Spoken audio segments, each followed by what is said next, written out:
we're going to hit Jhon with our new segment called What's Happening on AboveTopSecret.com. All right. Oh, I like this. Sounds good already. It's a slow day on AboveTopSecret.com, so I had to pick from, bottom of the barrel here. And I picked a thread called 6 Ways Christians Lost This Week and a Thank You to the Christians Who Won. Oh, okay. Okay. How'd they lose this week? Let's find out how the Christians lost this week. Number 1, we lost the chance to be loving. So many professed followers of Jesus spent the last week on the attack, desperately fighting a battle long after it had already been decided.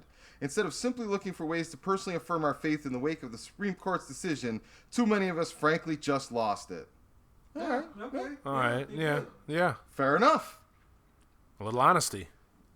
When I say we, it's the person who wrote this post that is therefore identifying themselves as a Christian. Okay. So you can apply the we to yourselves. I choose to exclude myself from this we, but I'm just going to read as is. Yeah, okay. We lost the chance to be good neighbors.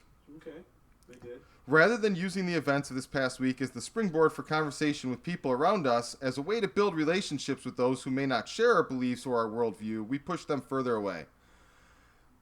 So what they're really saying is they lost a good opportunity to push their agenda and beliefs on other people in a way that could manipulate them into converting.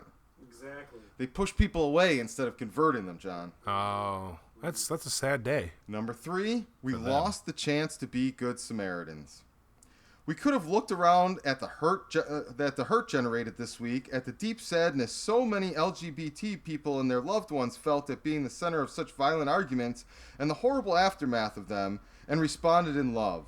We could have moved toward them with the mercy and gentleness of Christ, seeking to be the binders of the wounds. That would have been the high road. That would have been, yes. But instead they were the causers of the wounds. Yeah.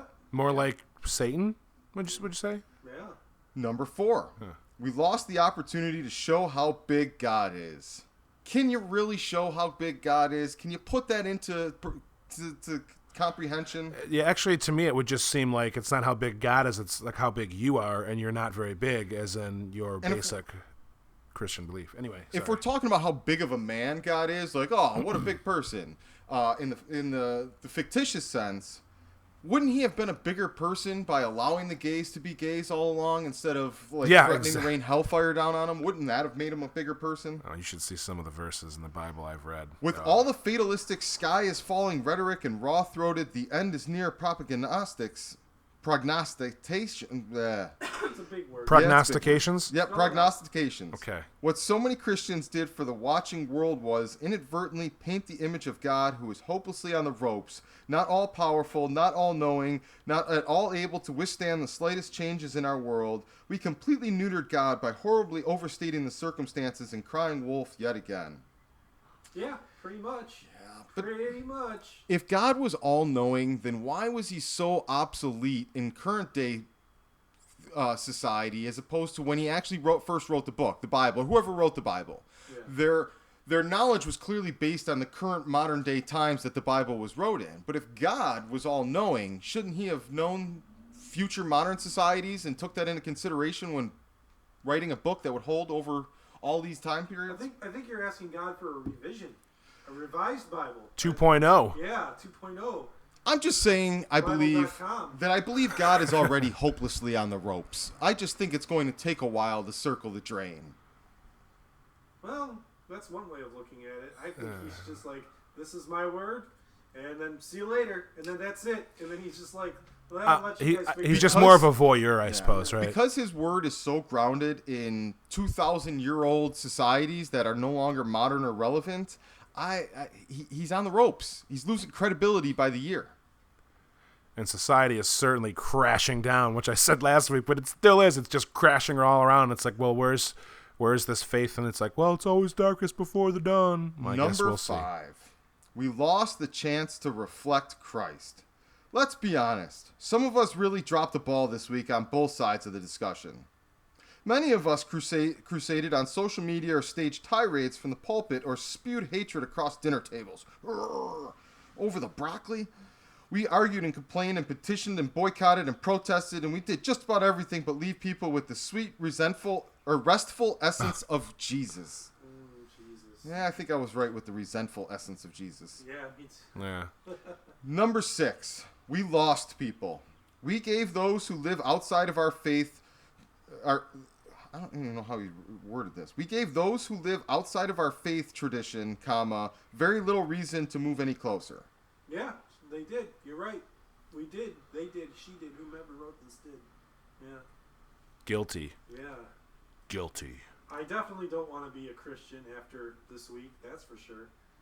They'd said nothing that like entitles me to want. Yeah, I have my. We don't need to drag the whole thing up, but I definitely have my fair share of not really caring about the dogma of a religion anymore. And we end with the thank you for the Christians who got it right. Oh yeah. Thank you to those religious individuals who really acted how we imagined Christ himself would act in a time like this. You've made us proud to call you brothers and sisters. Okay, so how would Christ act in a time like this?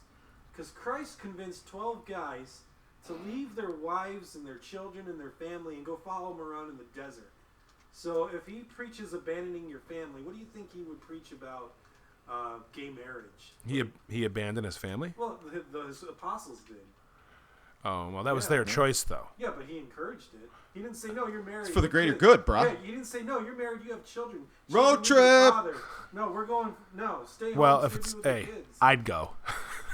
Sorry, honey, gotta go. You know, while the Christians didn't get it right this week, I do have to give a shout out to Muslims who, in a small section of our country, did get it right this week.